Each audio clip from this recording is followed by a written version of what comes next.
అడుగుతావు కదా, వర్ణాలు వాళ్ళు ఆచరించాల్సిన ధర్మాలు నేను చెప్తాను విను. ఇప్పుడు ఇవి బ్రాహ్మణులు, క్షత్రియులు, వైశ్యులు, శూద్రులు, ఇది మనకు తెలుసు కదా.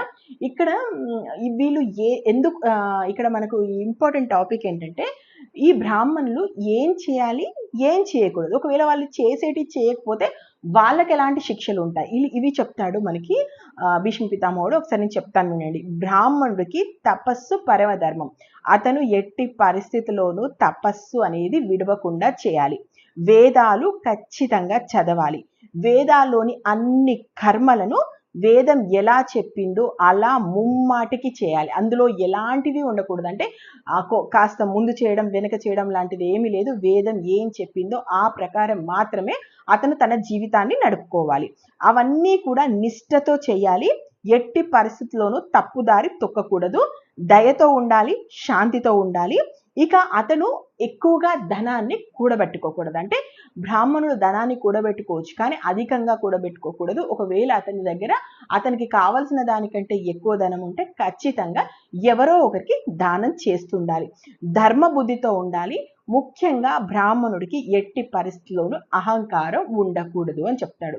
మరి ఒకవేళ ఏ బ్రాహ్మణుడైనా సరే ఈ వేదం చెప్పినటువంటి ధర్మాన్ని పాటించకపోతే ఏం జరుగుతుంది అన్నప్పుడు మళ్ళీ ఇలా చెప్తుంటాడు భీష్మ పితామహుడు. బ్రాహ్మణుడు ఖచ్చితంగా వేదం చెప్పిన ప్రకారం నడుచుకోవాలి.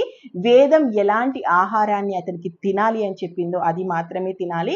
ఎలాంటి నియమాన్ని పాటించాలని చెప్పిందో అలాంటి నియమాన్ని మాత్రమే పాటించాలి.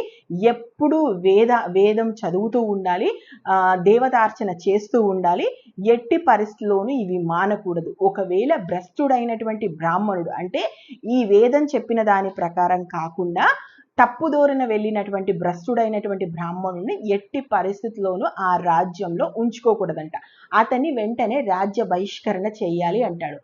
అది రాజ్య బహిష్కరణ కాకుండా అతన్ని చంపాల్సినటువంటి సమయం కూడా ఎప్పుడు ఉంటుంది అంటే అతడు అస్త్రం పట్టి యుద్ధంలో దిగినప్పుడు అతన్ని చంపొచ్చు, లేదా గురు భార్యతో తప్పుగా ప్రవర్తించినప్పుడు మాత్రమే అతన్ని చంపాలి.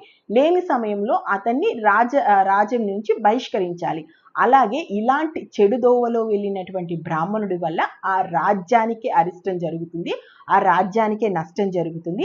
అలాంటి బ్రాహ్మణుడు ఎవరైనా ఉంటే అతని జోలికి ఎట్టి పరిస్థితులను వేయకూడదు. రాజు అతని పట్ల చాలా కఠినంగా ఉండాలి.